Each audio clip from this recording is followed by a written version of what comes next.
సంగారెడ్డి జిల్లా ఇంద్రేశ్వరం మున్సిపాలిటీ పరిధిలో జరుగుతున్న మున్సిపల్ ఎన్నికల నేపథ్యంలో 15వ వార్డు బీఆర్ఎస్ బలపరిచిన అభ్యర్థి ఒగ్గు సుమతి రామచందర్ వార్డులో ఇంటింటి ప్రచారం నిర్వహించారు. గతంలో బీఆర్ఎస్ పార్టీ పాలనలో నేను సర్పంచ్ హోదాలో ఉన్నప్పుడు గ్రామ అభివృద్ధి పనులు చేయడం జరిగింది.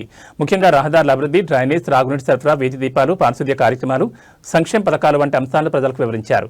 బీఆర్ఎస్ పార్టీ పాలనలోనే బచ్చిగూడెం గ్రామ పంచాయతీ పరిధిలో అభివృద్ధి జరిగిందని, అదే అభివృద్ధిని కొనసాగించాలంటే బీఆర్ఎస్ అభ్యర్థిని కారుగుర్తుకు ఓటు వేసి గెలిపించాలని ప్రజలను కోరారు.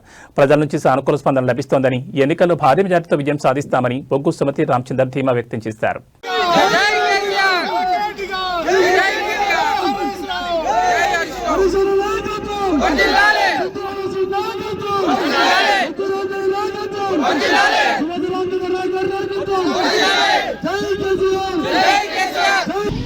మీడియా వాళ్ళకి నమస్కారం.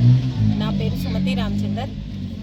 గతంలో 2019లో జరిగిన ఎన్నికల్లో నేను బచ్చిగూడెం గ్రామానికి సర్పంచ్గా ఎన్నికయ్యాను. 5 సంవత్సరాల కాలంలో మా గ్రామాన్ని మేము చాలానే అభివృద్ధి చేశాము. కానీ ఎక్కడో ఒక చోట కొన్ని పనులు ఆగిపోయినాయి. 5 సంవత్సరాలకు ముందు మా ఊరికి రావాలంటే ఎవరికి రోడ్లు తెలిసేవి కావు. అసలు ఫస్ట్ బచ్చిగూడెం అంటే ఎక్కడుంది అని అడుగుతున్న టైంలో నేను సర్పంచ్ అయ్యాను. ఇప్పుడు బచ్చిగూడెం సర్పంచ్ అంటే సుమతి అని ప్రతి ఒక్కరు గుర్తుపట్టే స్థాయిలో మా ఊరిని మేము నిలబెట్టుకోగలిగాము. అమ్మ నువ్వేనా బచ్చిగూడెం సర్పంచ్, 39 మందికి దళిత బంధు ఇప్పించిన సర్పంచ్వి నువ్వేనా, ఊరు మొత్తం రోడ్డంతా లైట్లు వేయించిన సర్పంచ్వి నువ్వేనా అని వేరే ఏ ఊర్లోకి వెళ్ళినా కూడా గుర్తుపట్టే స్థాయిలో మేము మా గ్రామాన్ని అభివృద్ధి చేసుకున్నాం. ఇంకా కూడా కొంచెం పనులు ఉన్నాయి. అవి అప్పుడు మా పరిధి కాదు, ఎందుకంటే ఎక్స్ రోడ్ దర్గా దగ్గర నుండి బచ్చిగూడెం వరకు వచ్చే రోడ్లో లైట్లు లేవు. అసలు మొత్తం లైట్లు ఉండేవి కావు. ఈ రోడ్డు కూడా ఉండేది కాదు. రోడ్ కన్స్ట్రక్షన్ జరుగుతున్నది. అప్పుడు మేము వచ్చినాకనే బ్రిడ్జ్ ఇనాగ్రేషన్ అయ్యింది. బ్రిడ్జ్ ఇనాగ్రేషన్ అయితే అయ్యింది, కానీ ఈ రోడ్డును వాడుకోవడానికి అనువుగా లేకుండింది. ఎందుకంటే లైటింగ్ లేకపోవడం వల్ల సాయంత్రం 6 అయితే ఈ రోడ్డు గుండా సంగారెడ్డి వెళ్తుంది. ఇది అలా వెళ్ళడానికి వీలు పడేది కాదు. చీకట్లో కొంచెం మహిళలు ప్రయాణం చేయాలన్నా కూడా చాలా భయపడేవాళ్ళు. అట్లాంటి పరిస్థితిలో మేము మా ఊరి పరిధి స్టార్ట్ చేసుకొని చిట్కుల మా గ్రామం పరిధి ముగింపు వరకు లైట్లు వేసుకున్నాము.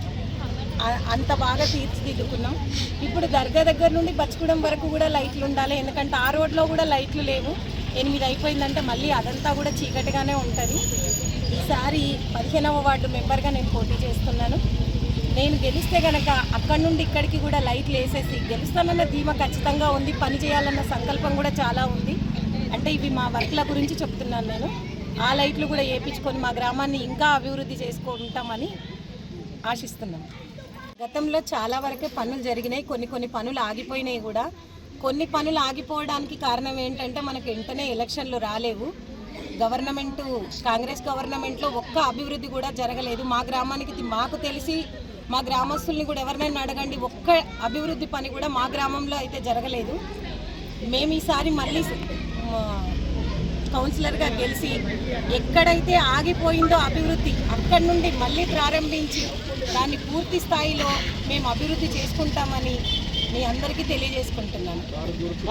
ఓటేసి భారీ మెజారిటీతో గతంలో గెలిపించారు, అలాగే ఇప్పుడు కూడా భారీ మెజారిటీతో అందరూ నన్ను గెలిపించాలని కోరుకుంటున్నాను.